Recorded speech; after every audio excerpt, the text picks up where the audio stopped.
One thing we've never really done. So that's definitely on the docket for at some point in the next couple of years.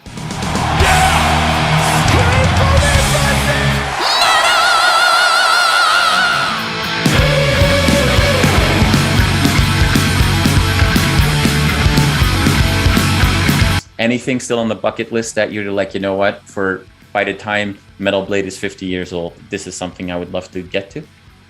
Yeah, it kind of doing this 40th thing. I was, like I said earlier, I wasn't really super excited about it, but then I started talking to people like people way high up in the music business that I had a lot of respect for, that were like, no, that you don't realize this is like a pretty big thing for an independent label to be around and still thriving 40 years later. So I'm like, all right, I get it now. So we're going to do a lot of stuff.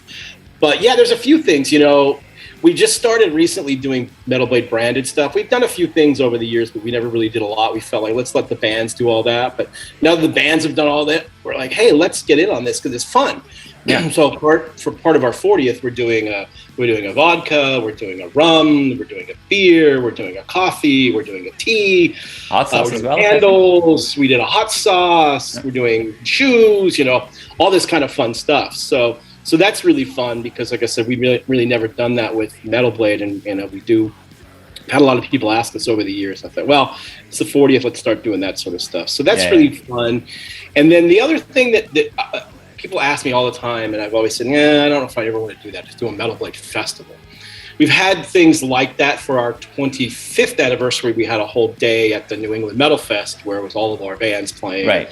We had bands, take on one stage at, Mayhem or Ozfest.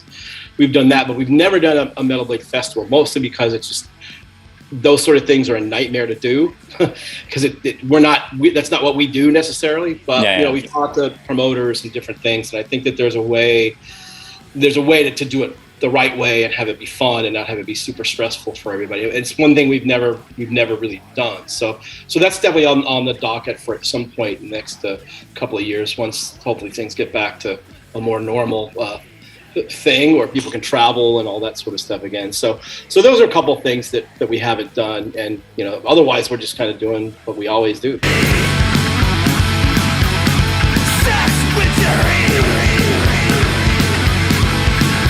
I think the other thing that really did surprise me immensely, one of the things probably over all these years that really surprised me the most was the book. It was super fun to put together, and we did that for the 35th anniversary. I can't believe it's 5 years ago already. Just as something to do, and I felt like I've been asked to write books forever. And it's like, all right, this is probably the right time, and I better do it while I still remember things before I forget, before I start losing it. But really fun to put together, and you just don't know how things are going to go, right?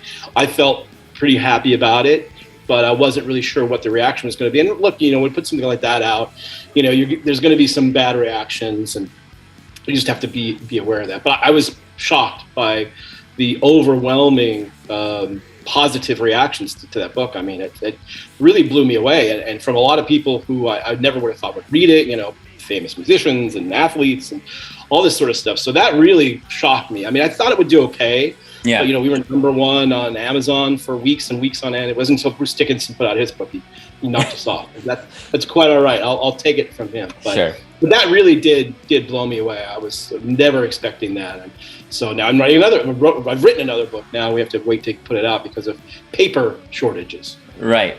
And did you also find, like, I get a lot from people who have, written books or like started thinking about that. The reactions are fun that they get and seeing it come to life, but the actual process, because you probably started remembering a whole lot more stories once you were, committing pen to paper, or typing on keys. Just the process of going through that, was that a great journey to go into your mind again? Oh yeah, it was super fun. It was really easy for me because I had a co-writer, because I don't have time to do all that stuff. But I had a co-writer, Mark Eglinton, who's phenomenal. He's done a bunch of books. It was actually really, really fun to go back and kind of remember the stories, and we're doing it chronologically. So I was literally having to go on my computer and look at all the Metal Blade archives and like see what releases we put out what year, and kind of try to remember some stuff. But it was really a fun process. I thought it was going to be a nightmare. The one nightmare though was the audiobook.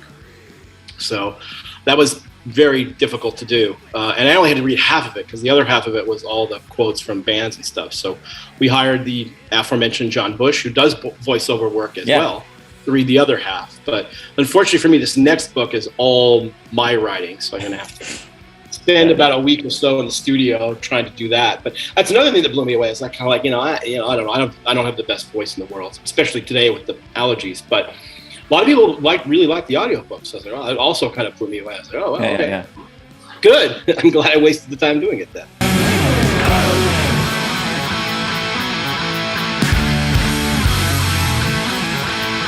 So much coming at us. I know that there's like a lot of really exciting releases coming at us through the label as well.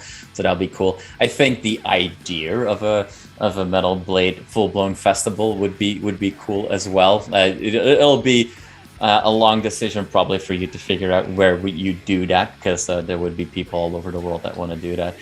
Yeah, I think we have a spot. We have a spot for that, and we will also have a spot for another festival that won't be a Metal Blade exclusive one, but it'll be a small festival that we're going to do in a really, really cool location. Both of them will be in the U.S. We might have, if it does well, we might eventually do something in Europe too. But already so many great festivals there. It's like, do they need another festival, right? But that's where you, like you said before, that's where you want to look at potential partnerships, right, and work with the Hellfest or the Grass Pops and Downloads to see, like, is there the Metal Blade, stage for a day or something like that.